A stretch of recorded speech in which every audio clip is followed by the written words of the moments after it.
What's going on, people? Welcome back to The Inner Voice. I know it's been some time since I posted any content on this channel. The fact that my hair looks different to the last video I've posted, it says it all. If I'm honest with you guys, my hands have been a little bit preoccupied, but we're back, so let's get straight back into it. If some of you guys can remember, the last episode on this channel, we spoke about my time in prison and what made me change, why I changed, and some of the motives behind it. With that being said, this channel is still fairly new, so I think it's only fair that you still get to know your host. Now, today's episode is going to be part one of a number of series. I'm not too sure on exactly how many episodes it's going to take, but the topic we're going to discuss is family dynamics and the upbringing that shapes you. I think it's only fair to say that the environment that we grow up in, or the things that we witness or experience throughout our lives growing up, it has a profound effect on how we behave and how we become as adults, or even teenagers, in fact.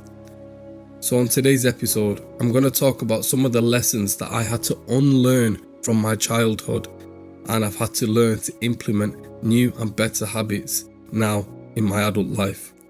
I've got a full-on list of all the things that I want to discuss, hence the reason why it's going to be a series of videos. We're not going to have the time to go through it all today, but I'm just going to mention whatever I can and keep it within a reasonable amount of time. Let's get straight into it. As I mentioned just a brief moment ago, that our family dynamics and our upbringing, it shapes how we become as adults. Not just in our adult life, in fact, even as teenagers. The way we think, the way we believe, the way we interpret things. It's only fair to say that it has an influence on the way you become, right? So some of the things that I learned in my childhood, or the things that became part of my nature, was things that I was picking up on unconsciously. I wasn't aware that it was becoming part of my nature or part of my being.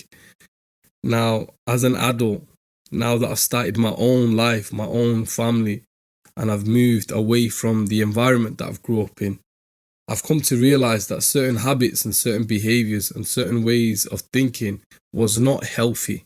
There's things from my own childhood, things that I picked up on, or I witnessed, in fact, that I just don't want for my own kids. Now, if I don't want that for my own kids, I need to learn how to unlearn them behaviors and habits and learn to implement the opposite, if that makes sense. As I said, I've got a full-on list. So the way I'm going to structure it is, I'm going to start with the points that affected me the least to the things that affected me the most. Of course, we're not going to have the time to get into the most significant points today, but every point is as important as the next, as they all kind of overlap, or some form or another, they kind of connect. Let's kick things off with the first point. Number one, gossiping. This might sound like a light thing to discuss. In fact, so many people around us gossip. People we know in our workplaces, in family gatherings, in friendship circles, people gossip left, right, and center, right? Now, there's different levels to gossiping, and there's different types of gossiping. There's malicious gossiping. There's gossiping like Chinese whispers and just spreading rumors. There's slandering. There's all kinds of gossiping. I'm sure you get the picture. But basically, I've grown up in an environment where gossiping was part of the culture. Men, as much as women, used to do it. Now, gossiping about external people is one thing. But when you gossip about your own flesh and blood, your own family members, where parents will do it about children, where the siblings will do it about each other, it causes a lot of feud. It causes a lot of disagreement. It causes unresolved issues where one person will believe this other person will fall out with another individual. Now, when a family is doing that about one another, you can try, but you can try to picture how they are with external people. Now, I grew up in an environment where gossiping was just part of the family culture. It was part of the way everyone were. We used to fall out over someone gossiping about one another. And Gossiping, it leads to things like slandering. It leads to things like being two-faced, lying, being very judgmental of one another, etc.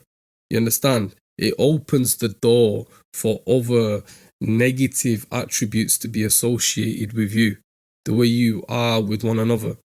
Like, I don't know if anyone else thinks like this, but I think gossiping about your own kids or about your own siblings, it's just not normal. Does that make sense?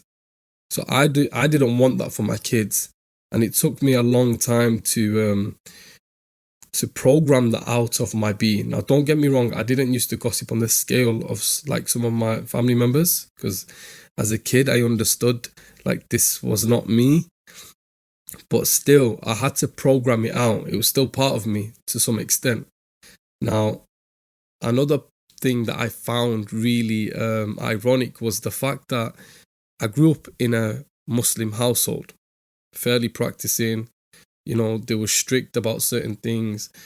So gossiping is something that's completely against the religion. Now, as a kid, you don't understand that. No one's teaching you this stuff. And like I said, as I've become an adult, I've learned that this is contradicting of the religion. So our family culture was contradicting the so-called religious aspect, which they claim to believe. Now, I'm not here trying to obviously expose things like I've mentioned previously, but you have to understand that as a kid, you kind of just go with the flow of the environment and the family dynamics. You don't know any better. I've not been exposed to the world. And growing up for me, obviously in my time, we didn't really have smartphones and it weren't as advanced as it is today. We weren't exposed to things on the internet. We didn't really have the internet like that or social media, etc. But what I'm saying is, like, back then, your family was all you knew. So the way they were, the way they behaved, the way they spoke, that's what you thought was normal. So I didn't understand until I became an adult that gossiping, it contradicts the religion. It's against what Islam teaches. So when I learned this myself as an adult and before I had kids, I told myself that I didn't want that for my own children when I have my own family. And that's one of the biggest things like that helped me turn my life around in terms of breaking these cultural patterns, if that makes sense. So that's point number one. Gossiping, it led to other avenues which affected my character, but that was one of the greatest lessons, and I'm proud to say that I unlearned. Moving on to my second point. The second thing I wanted to mention that I had to unlearn from my childhood was constantly blaming others. Now, I've grown up in a household where accountability was a difficult concept to accept. I've never really witnessed my siblings or my parents be accountable for things that they might do wrong. Now, you have to understand no one's perfect. I'm sure any person can agree to that, except for obviously people that are a bit arrogant or full of themselves. But understand that I've come from a big family, man. I've got 8 siblings, so there's 9 kids, and both parents were there. So in a setting like that, you'd expect at least a handful or even just 1 or 2 individuals to show accountability when they do something wrong. Now, like many Bengali households, there's too much pride. Like, people don't know how to put their guard down and just say, sorry, I've done wrong, or excuse me, I've made a mistake. Like, it's such a shameful thing to make a mistake or to forget something, etc. So I've come from a household where I've never really witnessed anyone saying sorry. I've never witnessed anyone saying, oh, let me help you correct this, or let me, oh, sorry, I did this wrong, or, like making a mistake but putting their hands up openly. I've never really witnessed that. Now, if they've done something unintentionally, they still used to look for others to blame. I'm going to share an example of something a little bit extreme. Like, I'm not sure if I mentioned it on the previous episode where we spoke about prison. I think we did. But, one of the greatest blames that my family used to do was blaming external people for the way I became. So in my teenage years, when I used to, be involved in the wrong crowds and do the wrong things, they was always looking to blame someone else. Even as a child, let me just back it up a little bit here. Even as a kid, like, they'd blame my friends for the way I was, like my cheeky behavior. Then when I got to like high school, they'd blame my circle again, my friends, because I'm misbehaving at home, or I'm getting into trouble at school, or going out, staying out late. They'd blame my friends. Even when I got abused at the age of 12, year 7, and this, like I said, it went on for 8 months, man, and it was hard, and no one knew about it. No one knew about it at this point. So when I used to go to this man's house, who was a neighbor, lived directly opposite my parents' house, like, my siblings, they used to make jokes about it, like, are you going to that pedo's house? But no one ever thought to step in. But that's a separate thing. What I'm talking about is the constant blame. So even when I used to go and stay there and come back late, or come back with games consoles and play games all day long and not help at home, they was blaming him. They was blaming that man. Then if I was coming home smelling like cigarettes, they'd blame him. They'd blame someone else. Now, you have to understand, I'm still a child at this point. As a kid, parents or older siblings, your guardians, they're still responsible for you, right? Like, you should be guiding me, you should be disciplining me, you should be spending time with me where I feel encouraged to be with you instead of being with external people, where I respect you and love you enough to listen to you, to take your wisdom, to take your advice. Do you know what I'm trying to say? So they'd blame him. Even when I became like in my 15, 16, and I was out committing all kinds of shenanigans, they'd blame my peers again. They'd blame school. They'd blame the mosque teachers. They'd blame, even when I went to prison, they was blaming other people. Come out of prison, like, and when I finally opened up about being abused, there was blaming him or blaming someone else. Like, never did I witness like my family members hold themselves accountable.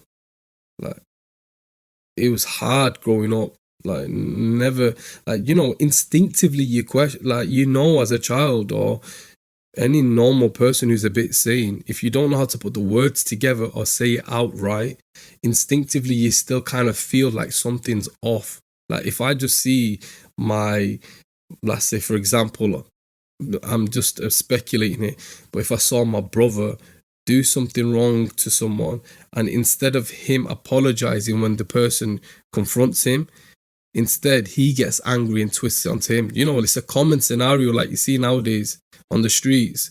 Somebody hits a red light, the cars beep at them and they put their fingers up, or they're swearing at them. Do you know what I'm saying? Like, it's such a common scenario. You do something wrong, and instead of being accountable, you twist it onto the person who's basically putting a mirror in your face. Now, instinctively, we know that, we feel that. Does that make sense? So as a kid, like, even though I didn't have the wisdom to explain it or understand it, and I didn't have the words to express it, instinctively I felt like something was off. Now, as an adult, I understand it was the constant blame. My siblings, my parents, they was always looking to shift the blame onto someone else. Something they were responsible for, something they were supposed to be accountable for, and were they supposed to take the responsibility to teach or to educate, to protect, to guide, whatever it is. They used to constantly blame other people. Now, that is one of the biggest things that made a difference for me, as not just as a man, as a contributing member to my household, to my neighbors, my environment, to myself. I owed it to myself to find that peace. Now, it's hard for anyone to find inner peace unless you start holding yourself accountable. There's things that happen in the world, there's things that will happen in your life that is out of our control. But if you don't hold yourself accountable for your own shortcomings, how are you going to know when you've given something your best?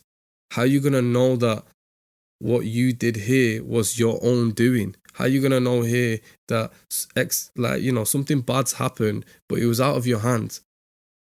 Do you know what I'm trying to say? A lot of people get depressed over this stuff because they don't understand when something's within their reach and something that isn't, something that they're accountable for and something that they're not. It's always easier to shift the blame onto someone else, but you won't find inner peace. Now, that is one of the biggest things that helped me find my own peace, my own sanity, was to realize that instead of blaming other people, I need to hold myself accountable. There's something Allah says in the Quran, that He won't change the condition of the people until they change what's within themselves. So, it's one of my favorite quotes or sayings or verses, if you want to call it like, if you don't change yourself inside, holding yourself accountable, putting a mirror up to yourself, you're not going to be able to see your life change on the outside. I don't want to start preaching religion, but it's relevant because it's the way I believe, it's the way I think. So in order for you guys to understand your host, to understand the way I think, it's only fair to see into my mind to an extent. So basically, the way I interpret certain examples from Islam is, from the beginning of time, the true believers, they always held themselves accountable instead of blaming other people. So in this aspect here, when my family dynamics and my upbringing did something that contradicted the religion again, and it contradicted my own personal beliefs. Because if you look at when Adam and Eve was in the garden, when Adam was created and Satan was banished from heaven, he blamed the human. He blamed God creating Adam. He blamed Adam for disobeying God. But look at the difference when Adam did something wrong, when he bit the apple or whatever. He, instead of blaming Satan and saying, yeah, he whispered thoughts and blah, blah, blah, he blamed himself. He said, my Lord, forgive me for my shortcomings, etc. And the story goes on. And if you look throughout the beginning to the end of religious stories, you'll see over and over again, true believers never sit there blaming someone else. They always blame themselves. They always say, I could have done this better, or I could have done that better, or I was wrong, or forgive me, my Lord, for my shortcomings. So with that in mind, you have to understand the family dynamics that have come from constantly blaming other people. One, it contradicts religion, and two, you're never going to find yourself, like your inner peace and your own shortcomings, your own doings, and the things that you're doing or you're not doing enough of. So this was a great lesson that I had to unlearn. And again, I'm proud of unlearning this, because what I'm trying to teach my kids and my family now is to become accountable and responsible members within their own homes and their society. So that's a very important point, and I hope you guys take heed on that, because it really does change the game, man. It's a game changer when you start learning how to hold yourself accountable instead of blaming other people. Moving on to the third and final point for today's video, for today's episode, is segregation. See, I grew up where segregation, or having separate teams or separate sides, was a thing from the beginning, from my parents to my siblings and to a third generation of nieces and nephews. When there's events or get-togethers, my family have this thing of being separate. Like, I've grown up where segregation was part of our family's culture again. Like, there was always discord and disunity. There was different sides and different teams and people. Like, there was just never unity. And they used to do this thing where they'd cause friction or sabotage relationships between us. Like, and then No one would ever like rekindle it or anything. It was never united. Like sometimes they'd be segregated for years. I know some of my elder siblings didn't speak for years, or they've not been around to each other's houses or anything. They all live within close proximity, and excluding me because I've moved completely out of the city. But when I was growing up, we're talking about like they was all within close proximity, and no one really used to visit each other. And over some form of drama, like dad might have said something to this sibling about this in sibling, or mom might have done that. Like there was always this division. I never witnessed my family have this unity. Like it was so segregated to the point that I can say now, as a 33-year-old man, not once have I prayed in unity with my brothers and my dad together. Now that's sad to say, like to think about 33 years, and my dad's a fairly practicing man, like my brothers pray as well, but we've never really stood there and prayed Jamaat. Like we've never prayed in congregation together. That's how segregated it is. Like when we're at the same house, when we're at my parents' house on Eid Day, let's say for example, not once like have we also, like one of us said, like we'll say we want to pray together, but we've never done it. Like only two of us will do it. But it's never been all four brothers and my dad leading, nothing like that. We've never had that sort of unity. We've never had the unity of sitting down together and coming up with an idea and sticking to it together, because we always clash. We don't like to this day where there's a bit more balance and order. We've all got some kind of mutual respect or understanding of each other's limits. Still, like we can't have a formal discussion on any topic, like anything, even if it's something small. Like no one ever is united on anything. We fight, we get into discord, even over our parents, like who's gonna look after mom, or the way dad wants certain things in Bangladesh, or how he wants certain things before he goes. Like we clash. Like everybody clashes. And now it's easy to say it's a big family, but I'm telling you, like from the inner circle, from the inner from the inner side, like you it's so segregated. Like I've been exposed now to other families. I'm married. I've been exposed to my wife's family and her uncles, her aunties. I've seen different families internally. Like it's easy to just nip round to your friend's house and see how they are a couple of times, but unless you're in with them, you're not gonna truly know, whether people are united or not. When you know people's personal business, like if I go when I was a kid, like when I was young, obviously, and before I got into a relationship, you go to your friends' houses.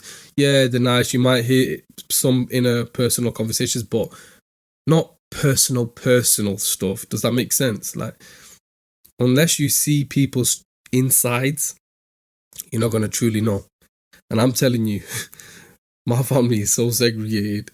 And even now, like, I see it, and it's sad to say that it's been that pattern has been passed on to a third generation. Like my nieces and nephews, they're doing this without even realizing. They don't know that it started off from their grandparents, right? They don't even know that it's their parents have done this behavior and now they're doing this behavior. They don't know how to think outside of that. And I understand because I was part of it. I was that.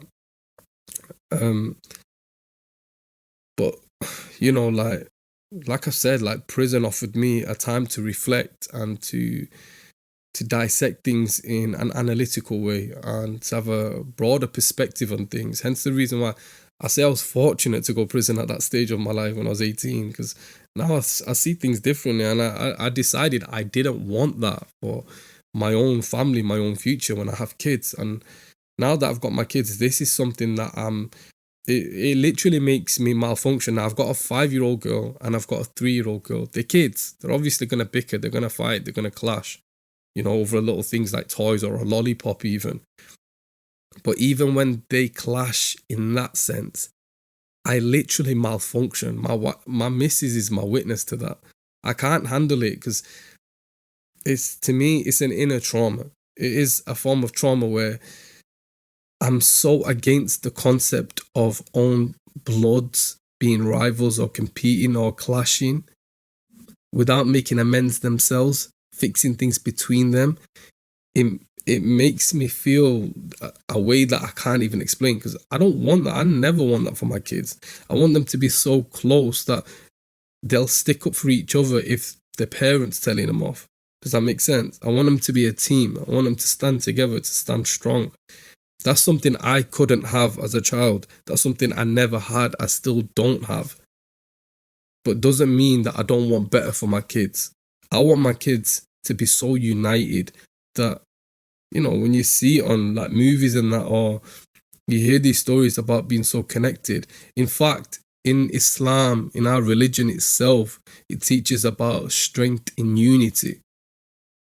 Does that make sense? I want them to be that close. So, yeah, man, it's like being united is so important. But if it's not discussed and it's not taught, then naturally the devil's going to make you segregate yourself through things like gossiping, through things like blaming others. So each point that I've mentioned today, like I said, they kind of overlap or they intertwine with each other in one way or another. But you know, I don't want to make this episode too long-winded. So I'm just going to wrap it up here, and just bear in mind that this was part 1 of a series of videos to come. As I've mentioned, we are still getting to know your host, me. So before I start inviting guests in from all walks of life, you have to understand, if you don't know me well enough, you're not going to know the way I think. If you don't know the way I think, you're not going to know why I'm asking the guests certain questions, if that makes sense. Anyways, I hope you guys have enjoyed today's episode.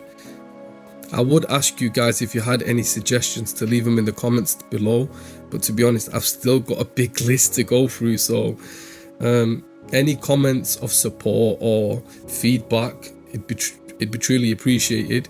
But you know what to do. If you haven't already subscribed to the channel, hit that subscribe button, leave a thumbs up, and until next time, peace out.